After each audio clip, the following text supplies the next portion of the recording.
नमस्कार। जय हिंद, जय भारत। भारतीय अवाम ताकत दल अपने भारतीय भाई बहनों अर्थात अपने देश भारत की जनता अर्थात अपनी भारतीय अवाम से भारतीयता आधारित आपसी श्रद्धा, भारतीयता आधारित आपसी स्नेह, भारतीयता आधारित आपसी प्रेम, भारतीयता आधारित आपसी अखलाक मोहब्बत, भारतीयता आधारित आपसी सहयोग, भारतीयता आधारित आपसी सम्मान, भारतीयता आधारित आपसी भाईचारा, भारतीयता आधारित आपसी एकता तथा भारतीयता आधारित आपसी सद्भाव को समझने व उसे आत्मसात करके वैसा ही आचरण एवं व्यवहार करने हेतु और इसके पूरे देश में प्रचार प्रसार करने हेतु और इसकी अहमियत और महत्व को प्रत्येक देशवासी को समझाकर उसे अपनाते हुए वैसा ही आचरण एवं व्यवहार करने हेतु और प्रत्येक देशवासी को अपना ही भारतीय भाई बहन मानकर, समझकर, अपनाकर उनके साथ वैसा ही आचरण एवं व्यवहार करने हेतु सतत, सदैव और हमेशा अदब के साथ, आदर के साथ अर्ज करता है, विनती करता है। कुछ लोग कह सकते हैं, सोच सकते हैं, टिप्पणी भी कर सकते हैं, आलोचना भी कर सकते हैं कि बार बार जो है भारतीयता आधारित श्रद्धा, स्नेह, आपसी प्रेम, आपसी अखलाक मोहब्बत, भाईचारा, ये बार बार जो है एक ही टेप चलाया जाता है शुरू में। देखिए, ये सभी आदरणीय भारतीय भाई बहनों को समझना चाहिए कि जिस देश में ये बीमारी फैली हुई है कि वो अपने को जातीय अस्मिता के बाहर अभी नहीं आ पा रहे हैं। वो कहते हैं कि भाई गर्व से कहो हम ठाकुर हैं, गर्व से कहो हम ब्राह्मण हैं, गर्व से कहो हम मुस्लिम हैं, गर्व से कहो हम हिंदू हैं। तो उनको इस दलदल से बाहर निकालने के लिए यदि हजार, लाख या करोड़ जाप भी करना पड़े तो तभी कम है। और उसके लिए आवश्यक है कि यही कहा जा रहा है कि भाई भारतीयता आधारित आपसी प्रेम, श्रद्धा, सद्भाव, सहयोग और भाईचारा, एकता, आपसी सम्मान, सब कुछ जो है भारतीयता आधारित होने की आवश्यकता है। और इसकी भी आवश्यकता है कि आप अपना वजूद पहचानिए। जो भी इस भारत मिट्टी की संतान है वो भारतीय हैं और सिर्फ भारतीय हैं। ये भी भारतीय, सिर्फ भारतीय भी नहीं है। कुछ लोग कहते हैं कि हम भी भारतीय हैं, ये कहना भी गलत है। वो जो जितने भी इस पावन जो धरती है हमारी भारत माता, उसकी जो भी संतान है वो सभी भारतीय हैं। अब कौन सा विश्वास आप अपनाते हैं, अब वो भी विश्वास आपका व्यक्तिगत है। किस विश्वास का आप अनुसरण करते हैं, कि हिंदू सनातन का करते हैं, कि इस्लाम का करते हैं, कि सिख पंथ का करते हैं, कि ईसाई का करते हैं, वह माने नहीं रखता। वो आपका व्यक्तिगत है और उस व्यक्तिगत में किसी और को बोलने का, टीका टिप्पणी करने का, उसका उपहास करने का, उस पर व्यंग कसने का कोई अधिकार नहीं है। हालांकि कुछ असामाजिक तत्व जो है इसमें जो है माने इसमें भी दखल दे रहे हैं, लेकिन भारतीय जनता दल ऐसे तत्वों को बराबर आगाह भी कर रहा है। और भारतीय जनता दल पूरे भारतीय भाई बहनों को कह रहा है कि देखिए, यानी इन तत्वों से सावधान रखिए। खास करके बीजेपी के जितने यूट्यूब ब्रिगेड वाले हैं, उनमें कुछ ऐसे तत्व हैं जो कि लगातार जो है वो इस्लाम आस्था वाले समाज पर वो बराबर वो आक्रमण कर रहे हैं, जो कि निहायत सबसे वो घिनौना कार्य तो है ही, समाज विरोधी भी है देश विरोधी भी है और नफरत फैलाने वाला भी है। तो कहा जा रहा है कि जो आस्था है, हमारी जो पांथिक आस्था है कि हिंदू सनातन भी एक पंथ है, इस्लाम भी एक पंथ है, सिख भी एक पंथ है, बौद्ध धर्म भी एक पंथ है, ईसाई भी पंथ है। तो जो पांथिक आस्था है वो व्यक्तिगत आस्था है, और व्यक्तिगत आस्था को व्यक्तिगत तक ही उसकी सीमा है। मतलब कि घर के अंदर जो भी आप चाहें, आप पसंद करें उसको, आप उसका अनुसरण, उसका अनुष्ठान, उसका पालन घर के अंदर आप कर सकते हैं। लेकिन घर के बाहर जो हमारा जीवन सामूहिक है, और वो सामूहिक जीवन हमारा सामूहिक जीवन भारतीय सामाजिक जीवन है, राष्ट्रीय जीवन है, भारतीय जीवन है। वहाँ पर किसी भी पंथ की कोई भूमिका नहीं है। कहने के तात्पर्य कि वहाँ इसकी इजाज़त बिल्कुल नहीं है कि गर्व से कहो हम हिंदू हैं, गर्व से कहो हम सिख हैं, गर्व से कहो हम मुस्लिम हैं, या गर्व से कहो हम बंगाली हैं, गर्व से कहो हम पंजाबी हैं, गर्व से कहो हम जो है वो गुजराती हैं, या हम क्षत्रिय हैं, ब्राह्मण हैं। सब ये किसी की भी इजाज़त नहीं है। एहसास और इसको भी कहने की जरूरत नहीं कि हम भारतीय हैं। भारतीयता का एहसास होना चाहिए कि हम भारतीय हैं, और देश में जितने भी हमारे देशवासी हैं वो अपने ही भारतीय भाई बहन हैं, बस। और इसी भाव से उनके साथ पेश आना है, उनको सहयोग करना है और उनको सम्मान देना है। इसी के लिए भारतीय जनता दल बार बार जो है शुरू में वो वाक्य जो है दोहराता है। उसका तात्पर्य यही है। तो खास करके जो बीजेपी की जो यूट्यूब ब्रिगेड है, उसमें सब तो नहीं, कुछ ऐसे तत्व हैं जो लगातार जो है इस्लाम आस्था वाले समाज पर वो आक्रमण कर रहे हैं। हम नहीं कहते हैं कि इस्लाम आस्था वाले समाज में भी कुछ ऐसे तत्व होंगे जो कि यूट्यूब पर तो नहीं, लेकिन कुछ ऐसे होंगे जो कि पांथिक रूप से जो कट्टर सिखाते होंगे कि भाई जो इस्लाम को नहीं माने वो काफिर है। इस तरह के तत्व होंगे वहाँ भी। तो और भी पांथिक समाजों में होंगे। मुल्क को जरूरत है कि ऐसे पांथिक कट्टरवादी तत्वों को कुचला जाए जो कि पूरे माहौल को गंदा कर रहे हैं। कल किसी इस्लाम आस्था वाले भारतीय भाई बहन के समाज से वो बता रहा था, और काफ़ी दुखी होकर बता रहा था, हमसे बात कर रहा था कि साहब हमारा मुल्क कितना खूबसूरत है, खुदा का कितना वरदान है इसको। इतनी नदियां हैं, गंगा है, जमुना है, गोदावरी है, कृष्णा है, कावेरी है, नर्मदा है, और ऋतुओं का वरदान है, और उपजाऊ जमीन है हमारी। लेकिन और हमारे देश के लोग मेहनती भी हैं, प्रतिभाशाली भी हैं,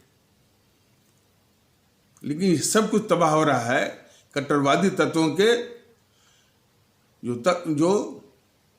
तांडव हो रहा। और इन्हीं कट्टरवादी तत्वों का इस्तेमाल जो देश विरोधी ताकतें हैं देश के अंदर, जो कि राजनीतिक दलों के वेश में हैं, जैसे गांधी नेहरू परिवार, चंदा चौकड़ी काकस और वाम दल इत्यादि, और आतंकवादी भी इन्हीं कट्टरवादी तत्वों का ये इस्तेमाल भी करते हैं, और इन्हीं से उनकी वो साठगांठ भी होती है।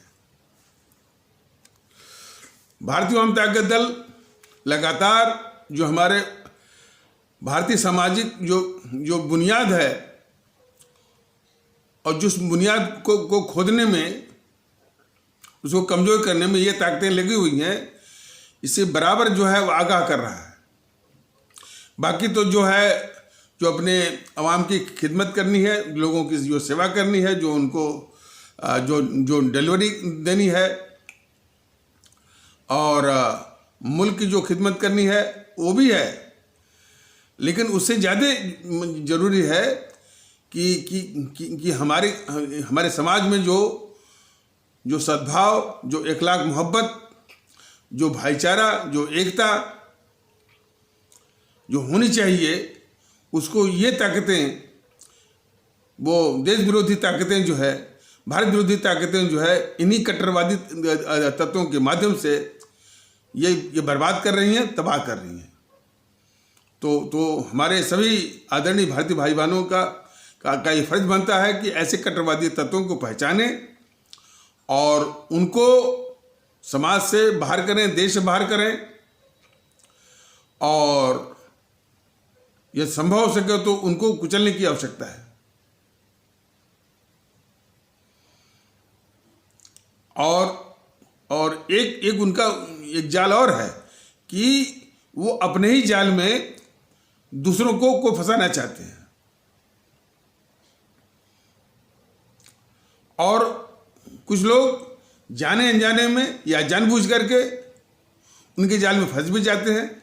जैसे जब एक कट्टरवादी सोच का व्यक्ति जब कहता है कि हमने इंदिरा को ठोक दिया और मोदी की क्या विसात है, तो बीजेपी के यूट्यूब ब्रिगेड का कोई आदमी कह रहा था कि आओ ठोको, वो राणा प्रताप की संतान है, तो बस हो गया। मतलब कि आप जो है उनको जो है वो सिख मान रहे हैं और अपने को राजपूत मान रहे हैं।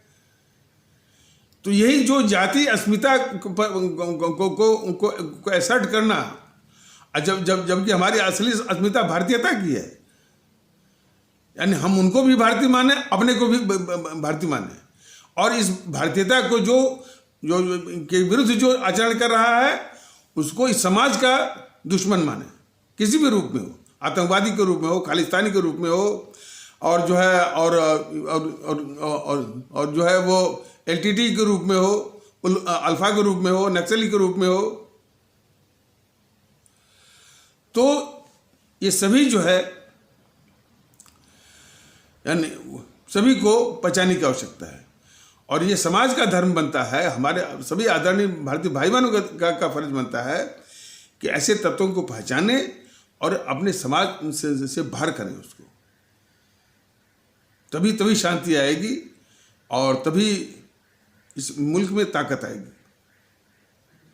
वरना जो है मुट्ठी भर जो ये कट्टरवादी तत्व जो है वो इन क्रमशः हमारे पांथिक आस्थाओं में वो जो है वो हिंदू सनातन में भी, इस्लामिक में भी, सिख पंथ में भी ये तीन प्रमुख हैं। इन्हीं में जो है वो कट्टरवादी और असामाजिक और उपद्रवी और हिंसक तत्व हैं जो कि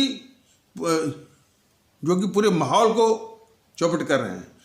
और विशेषता दुख की बात है कि इन्हीं को ये देश विरोधी ताकतें पालती हैं और इस्तेमाल करती हैं, और उन्हीं देश विरोधी ताकतों को, उससे भी बड़ी दुख की बात है कि हम वोट भी करते हैं, उनको सदन में भेज रहे हैं। तो इस गंभीर समस्या के प्रति हम सभी को सचेत होना पड़ेगा, और इस सब का लाख दुखों की एक दवा, वो दवा है भारतीयता की। और भारतीयता की इस तरह से माने कि कोई ढिढोरा नहीं पीटना है, कोई पोस्टरबाजी नहीं करनी है, पोस्टर नहीं लगाना है, वो एहसास और व्यवहार, बस इतना ही एहसास होना चाहिए कि हम भी भारतीय हैं और हमारे देशवासी भी अपने ही भारतीय भाई बहन हैं, और सब लोग बराबर हैं। कोई भी किसी से न तो छोटा है, न तो बड़ा है, न तो अलग है, सब लोग एक ही हैं। काफी समस्या तो इसी से होती है कि कुछ इसी समाज में अपने को वो सामंतशाह समझते हैं एंड फ्यूडल लॉर्ड्स, कुछ अपने को संभ्रांतवादी समझते हैं, इलाइटिस्ट समझते हैं, अब बाकी तो कुछ अपने को बहुत बड़ा दादा, बहुत बड़ा गुंडा, माफिया, रसूख वाला समझते हैं। ये भी बीमारी बहुत है। तो अपने को दादा समझना, अपने को गुंडा माफिया समझना, वो भी एक जो है सामंतशाही दृष्टिकोण का एक वो प्रकटीकरण है, वो दूसरे रूप में। तो ये समाज की बहुत बड़ी समस्या है कि सामंतशाही दृष्टिकोण, कि हम भाग्यवान से अलग हैं और ऊपर हैं। हम जो कानून है देश का, और देश का जो नियम है उससे अलग है, ऊपर है, और मेरे लिए कानून नहीं है। तो इस तरह का जो सामंतशाही दृष्टिकोण है, और दृष्टिकोण पालने वाले भी जो हैं, वो इस देश के लिए बहुत खतरनाक है। तो इन सब की पहचान करनी चाहिए, और कम से कम ऐसे तत्वों को वोट हरगिज मत करिए। अब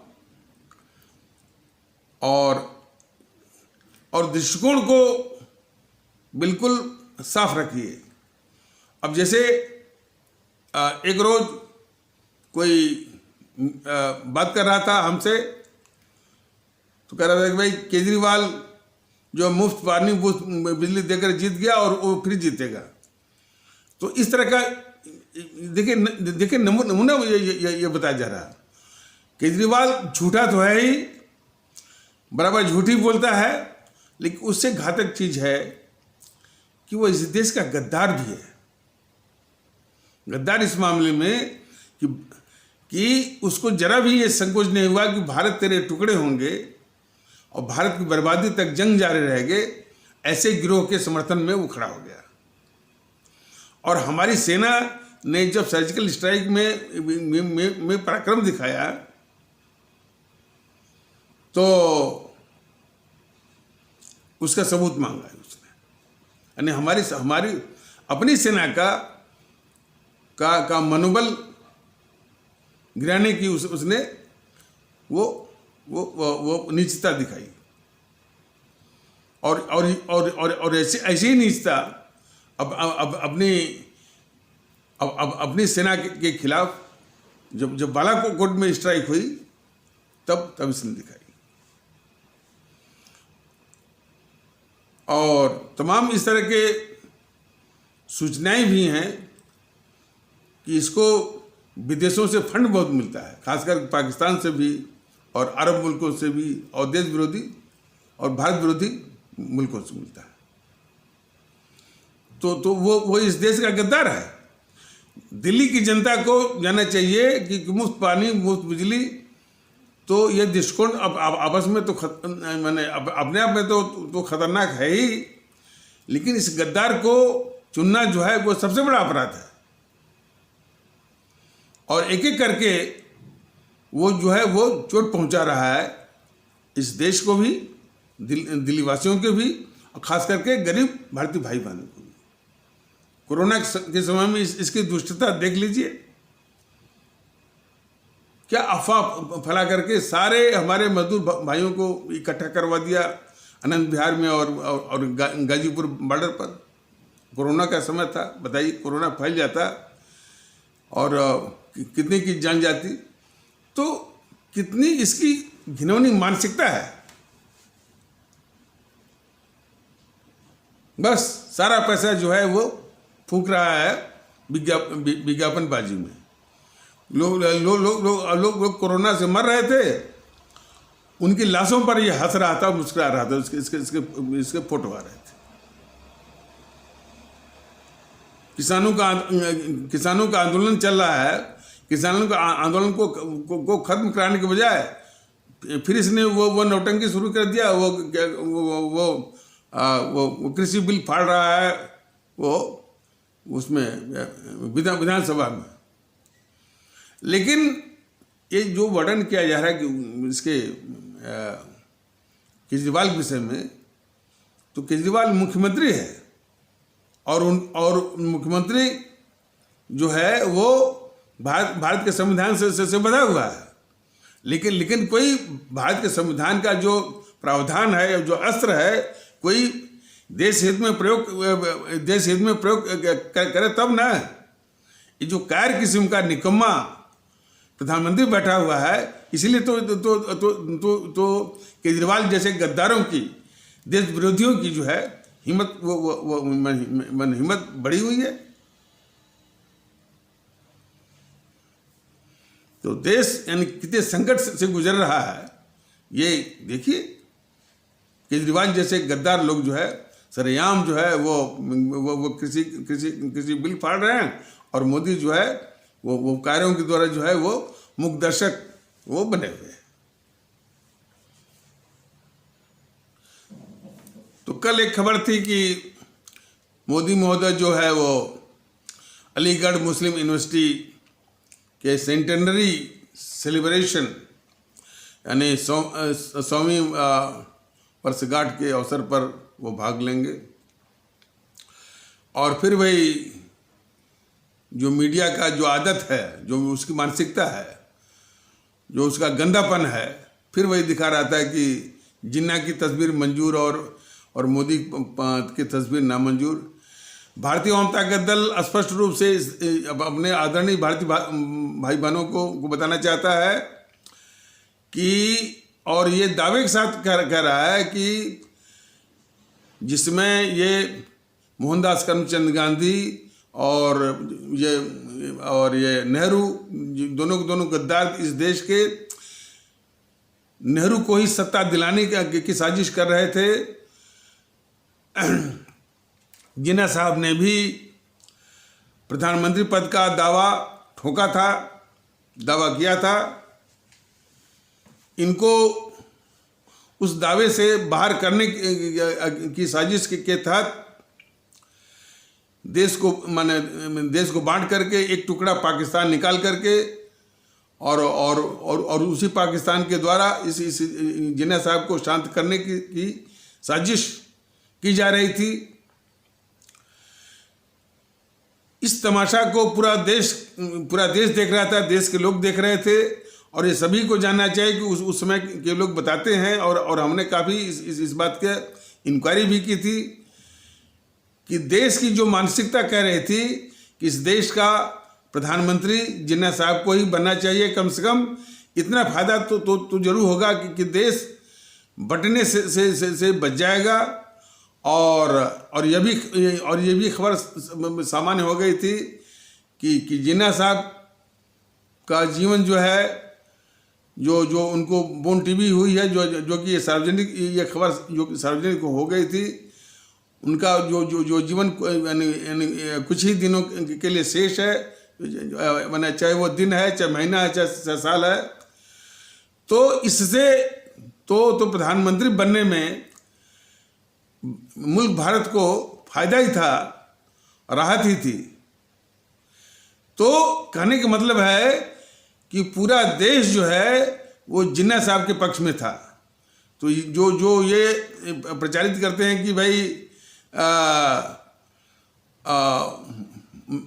वो अलीगढ़ मुस्लिम यूनिवर्सिटी जो है जिन्ना साहब के पक्ष में, और जो है हाँ जिन्ना साहब के पक्ष में और मोदी के पक्ष में नहीं है। अब मोदी के पक्ष में पूरा देश हो है कि नहीं है, उसका भी इनके समर्थन में भी तो परसेंटेज आता है ना, 40% 35%, लेकिन उसमें पूरा देश कुछ अपवादों को छोड़ करके इसी पक्ष में था कि यदि देश को बचाना है, देश को बंटने के खतरे से बचाना है, तो सिर्फ एकमात्र रास्ता है वो जिन्ना साहब को प्रधानमंत्री बनाना। इसलिए कि नेहरू को देश में कोई चाहता नहीं था, नेहरू को कांग्रेस में भी कोई चाहता नहीं था। तो ये तो बहुत सामान्य ज्ञान की बात है कि जिस शख्स को देश भी न चाहता हो, कांग्रेस भी न चाहती हो, वो कितनी बड़ी साजिश किया होगा और कितनी घिनौनी साजिश किया होगा सत्ता हथियाने की यानी इन दोनों संभावनाओं को कुचल करके। और इसमें जो दूसरी साजिश इसमें क्या जमाने से की जा रही है कि जिन्ना साहब को जितना ही उनको विलेन के रूप में प्रस्तुत किया जाएगा, नेहरू की जो इस देश को बांटने और भी जो गद्दारियां हैं देश के खिलाफ, उस पाप को छिपाने की साजिश उतना ही आसान होगी, उतना ही पुख्ता होगी।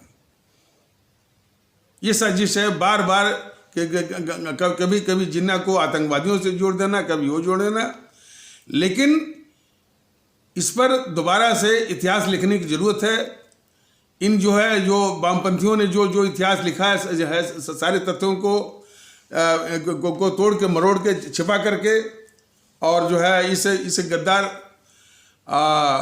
मोहनदास करमचंद गांधी को महात्मा बना दिया। इसे गद्दार नेहरू को जो है वो आधुनिक भारत का वो निर्माता बना दिया, जिसने कि इस देश को बंटवाया, 25 से 30 लाख लोगों को मरवाया, और जो है 3 करोड़ से ऊपर हमारे भारतीय भाई बहनों के घरों को उजड़वाया। और भी इसकी गद्दारियों के कारनामे है। जो है वो तिब्बत भारत का हिस्सा बनने वाला था, उसको थाली में सजा करके अपने दुश्मन चीन को दे दिया। नेपाल भी मिलने वाला था, उसको भी मिलने नहीं दिया। बर्मा भी मिलने वाला था, उसको भी नहीं मिलने दिया। और भारत की खुद की जो है 40,000 से ऊपर, मतलब कि 40,000 वर्ग मील से ऊपर जमीन जो अक्साई चीन से अपने दुश्मन चीन को दे दिया ये गद्दार नेहरू। और कश्मीर को जो है पाकिस्तान का उपनिवेश बना दिया। आतंकवादियों का, अलगाववादियों का, पाकिस्तान परस्तों का वो अड्डा बन गया ये कश्मीर। ये सारी गद्दारियां हैं नेहरू की, और भी है। और वाकई में इतिहास ठीक से लिखा जाए और लिखा जाना चाहिए। ये नेहरू जो है अंतर्राष्ट्रीय जो साम्राज्यवादी ताकतें हैं, भारत विरोधी, उसका बहुत ही ये खतरनाक एजेंट था नेहरू। तो भारत को तहस नहस करने के लिए, भारत को कमजोर करने के लिए वो अंतर्राष्ट्रीय साम्राज्यवादी ताकतों के द्वारा ये नेहरू जो है भारत के ऊपर, भारत के सिर पर ये बिठाया गया था। पहले तो देश बांटो, और जो भी पहले तो भारत को बांटो, और जो भी भारत बच जाए उसमें से भी कुछ जमीन चीन को दे दो, और जो है वो कश्मीर जो है वो पाकिस्तान को दे दो। ये इतनी बड़ी साजिश किया। तो ये सारे पापों को ढकने के लिए वो साजिश अभी भी चली आ रही है कि जितना ही जिन्ना साहब को विलेन के रूप में प्रस्तुत किया जाएगा, उतना ही नेहरू के भारत के खिलाफ गद्दारी के पापों को ढकने की साजिश उनके लिए आसान होगी।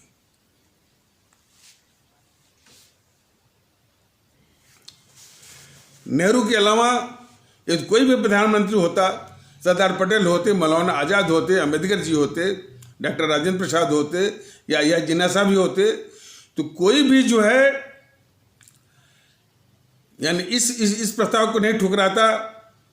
तिब्बत को भी वो भारत का हिस्सा बनाता, नेपाल को भी भारत का हिस्सा बनाता, बर्मा को भी भारत का हिस्सा बनाता, और कम से कम अपनी जो खुद की जमीन जो है अपने दुश्मन चीन को यानी न देता।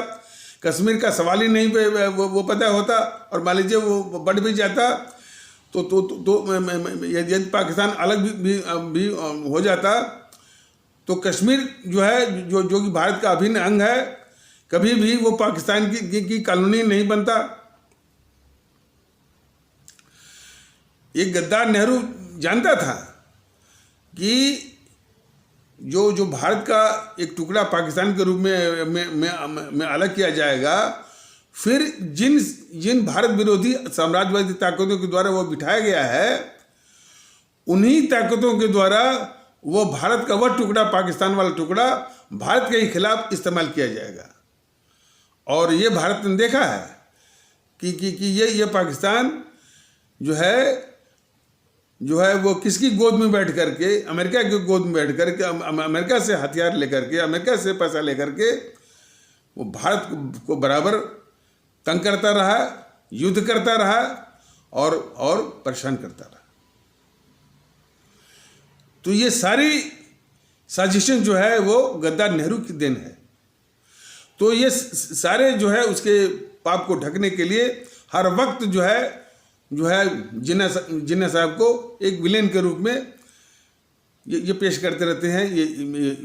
ये जीएनपीसी के चमचे जो है मीडिया वाले।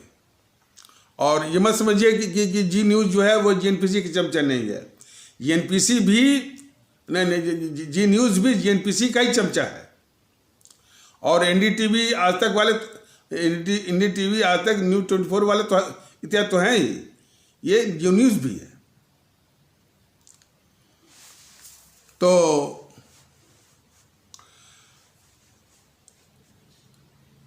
और आज भी ये साबित करने की कोशिश करते हैं कि देश का बंटवारा जो है जिन्ना साहब ने किया।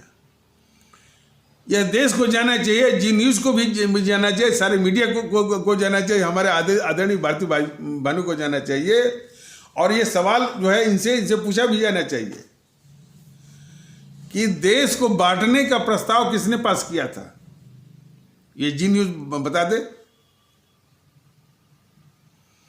देश का दो तीन तथ्य का खुलासा इसी वक्त, वैसे तो पिछले एपिसोड में किया गया है, लेकिन दो तीन तथ्य का खुलासा भारतीय जनता दल इसी वक्त जो है वो करना चाहता है। इस संबंध में देश को बांटने का प्रस्ताव इसी कांग्रेस ने पास किया था, और कांग्रेस भी जो है पास करना नहीं चाहती थी।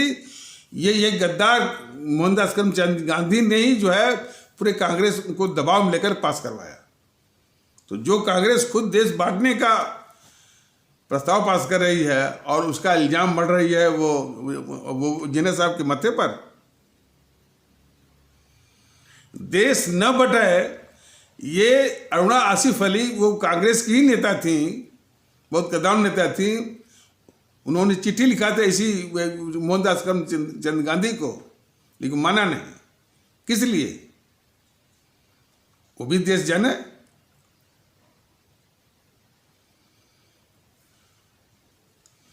और जिसमें 31 दिसंबर 1929 को लाहौर में रावी नदी के तट पर पूर्ण स्वराज की घोषणा होती है, कोई उसमें पाकिस्तान की मांग नहीं करता है। ये जी न्यूज़ बताए क्यों? पाकिस्तान की मांग उसके 11 साल बाद होती है 1944 में, 1940 में, 1940 में होती है। क्यों? ये सब सारे तथ्य को तोड़ मड़ोड़ करके झूठ पर झूठ ये बोले चले जा रहे हैं। पाकिस्तान की मांग तब होती है जबकि 1936 में जो है वो प्रांतीय चुनाव होते हैं, और ये कांग्रेस जो है वो कुछ प्रांतों में सरकार बनाती है, और उस सरकार में इतनी लूटपाट और इतना भ्रष्टाचार करती है कि ये मोहनदास करमचंद गांधी था जो कि वो कांग्रेस का मुखिया था। मुखिया तो वैसे मैंने कागज में नहीं था, लेकिन वैसे तो था ही। तो इसको बड़ा कष्ट हुआ जब वो कांग्रेसी, हमने देखिए कांग्रेस सत्ता लोलुप और भ्रष्टाचारी तो शुरू से ही है। वो अंग्रेजों का शासन था, तभी इन सबों ने अपनी असली फितरत को दिखा दी थी।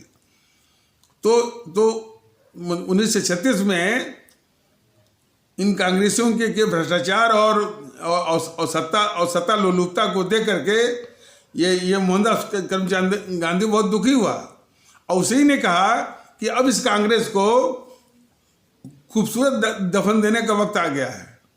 कब बोला था? 1936 के आसपास। इस मोदी महोदय को कुछ नहीं मालूम है। बोला था कि गांधी जी ने जो है 1952 में कहा था कि कि इस कांग्रेस को समाप्त कर दिया जाए, जिसको इतिहास तक नहीं मालूम है मोदी वो जो है वो प्रधानमंत्री बन के बैठा हुआ है। जो मोहनदास करमचंद गांधी 1948 में ही मर गया, तो वो कैसे बोलेगा जो 1952 या 50 में। तो 1936 के चुनाव में ये कांग्रेसी जो सत्ता पाने के बाद इतने भ्रष्ट और इतने सत्ता के लोलुप हो गए, और उसी लोलुपता में इस्लाम आस्था वाले यानी भारतीय भाई बहनों के समाज से जो उसमें नेता थे, उनको सबसे कम मलाईदार वाला मंत्रालय जब उनको मिला, तो वो भी बहुत यानी महत्वाकांक्षी तो होते ही हैं, वो भी सत्ता के लोलुप होते ही हैं, वो भी भ्रष्टाचारी होते ही हैं। तो उनको ये लगा कि अभी तो ये पूरी हुकूमत अंग्रेजों की है, और जिस दिन अंग्रेज चले जाएंगे और हुकूमत इनके हाथों में आ जाएगी, तो ये हमारा क्या हाल करेंगे। ये सोच करके उनका दिल दहल गया और उनके नीचे की जमीन खिसक गई। इसलिए उन्होंने सोचा कि हमारा खुद का इंतजाम होना चाहिए। यह सोच ही जो है 4 वर्ष बाद पाकिस्तान को जन्म देती है। तो पाकिस्तान की मांग के पीछे भी यही कांग्रेसी ही हैं। यह देश को जानना चाहिए, खास करके झूठ बोलने वाले जी न्यूज को भी जानना चाहिए कि देश को बांटने वाले और पाकिस्तान की मांग के पीछे भी ये कांग्रेसी है। जिस सर सैयद अहमद खान ने, ठीक है, उन्होंने एंग्लो मोहम्मडन कॉलेज की स्थापना की थी शायद 1800 कुछ में, और फिर वही और फिर वही जाकर के 1920 में वो एक अलीगढ़ मुस्लिम विश्वविद्यालय बन गया। सर सैयद अहमद खान के 1872 का वक्तव्य जरा पढ़िए। वो उस वक्तव्य के आधार पर कोई भी कह सकता है कि ये हिंदू मुस्लिम एकता के बहुत बड़े वो एम्बेसडर थे। तो ये तो कांग्रेसियों को बताना पड़ेगा ना कि जो हिंदू मुस्लिम एकता का सबसे बड़ा एम्बेसडर है, वह जो है क्यों जो इस तरह का यानी एंग्लो मोहम्मडन माने और अपना खैर उन्होंने जो एंग्लो मोहम्मडन कॉलेज बनाया और अलीगढ़ मुस्लिम यूनिवर्सिटी बनाया, और फिर जो है पाकिस्तान की मांग पर अब वो समर्थित थे कि नहीं थे, इस पर भारतीय अवाम ताकत दल की कोई टिप्पणी नहीं है। लेकिन ये दावे के साथ कह सकता है कि 1872 का जो उनका वक्तव्य है सर सैयद अहमद खान का, वो हिंदू मुस्लिम एकता का बहुत बड़ा प्रतीक है। इसको जो है वो प्रामाणिकता के साथ भारतीय जनता दल कह सकता है। अब आइए जिन्ना पर, जब ये कांग्रेस टूटी थी 1907 में सूरत अधिवेशन में, तो 9 साल बाद 1916 में फिर आकर के वो लखनऊ अधिवेशन में मिली थी। तो जो नरम दल और गरम दल में टूटी थी, और फिर आकर के ये नरम दल और गरम दल आकर के 1916 में मिले। तो इन दोनों धड़ों को मिलाने में 2 लोगों की प्रमुख भूमिका थी। एक वो बाल गंगाधर तिलक, लोकमान्य बाल गंगाधर तिलक का, और दूसरा जिन्ना साहब का। तो जिन्ना साहब की पूरी कांग्रेसियों ने पीठ थपथपाई कि यह हिंदू मुस्लिम एकता के सबसे बड़े एम्बेसडर हैं। तो ये तो कांग्रेस को ही बताना पड़ेगा, ये जिम्मेदारी कांग्रेस की ही है कि 1916 में कांग्रेस के दोनों धड़ों को मिलाने वाला और हिंदू मुस्लिम एकता का सबसे बड़ा एम्बेसडर वो और उन्हीं की शब्दावली में कि वो पाकिस्तान का समर्थक वो कैसे हो गया, वो पाकिस्तान का समर्थक कैसे हो गया, ये बताने की जिम्मेदारी कांग्रेस की ही है। 1929 में जब जब जब जब पूर्ण स्वराज की घोषणा होती है रावी नदी के तट पर लाहौर में 31 दिसंबर को, तो उस समय जिन्ना साहब हो चाहे कोई भी हो, किसी ने भी पाकिस्तान की मांग नहीं की, ये मांग नहीं की कि भाई हम इस पूर्ण स्वराज की घोषणा का समर्थन नहीं करते हैं और नहीं करेंगे जब तक कि पाकिस्तान का मामला सेटल न हो जाए। बिल्कुल मांग नहीं थी। पाकिस्तान की मांग के पीछे, जैसा कि अभी बताया गया है, इन कांग्रेसियों का भ्रष्ट होना और सत्ता लोलुपता, जो कि 1936 के चुनाव में के बाद हुआ था। तो सारी समस्याओं की जड़ में है ये कांग्रेसी। ये देश को जाना चाहिए और इतिहास को वाम दलों के चंगुल से निकाल करके फिर से लिखे जाने की जरूरत है, ताकि तथ्य से, हकीकत से देश अवगत हो सके, एक स्वच्छ वातावरण आ सके और भारतीयता का माहौल आ सके। तो इन वामपंथियों से मिलकर के इन जेएनपीसी वालों ने काफी तथ्यों को तोड़ा है, मरोड़ा है और छिपाया है, लेकिन इसको ठीक से अध्ययन करके फिर से मैंने इन वामपंथियों के चंगुल से निकाल करके उन तथ्यों के आधार पर इतिहास को लिखने की आवश्यकता है और देश को बताने की आवश्यकता है। नहीं तो ये सब झूठ पे झूठ जो है, गद्दार है नेहरू और पेश कर रहे हैं जिन्ना साहब को, वही साजिश। और उसी में हमारे जो है सुभाष चंद्र बोस, भगत सिंह, चंद्रशेखर आजाद, अशफाक उल्लाह, उनको भी ढक रहे हैं ये गद्दार नेहरू और जो है वो गांधी की ब्रिगेड जो है, और उसी ब्रिगेड में ये बीजेपी वाले भी शामिल हैं, आरएसएस वाले भी शामिल हैं। तो ये बहुत बड़ी साजिश है, लेकिन देश को जानना चाहिए। तो इन्हीं आवश्यक शब्दों के साथ इस आवश्यक वो परिचर्चा को यहीं पर विराम दिया जाता है। तब तक के लिए नमस्कार, जय हिंद, जय भारत।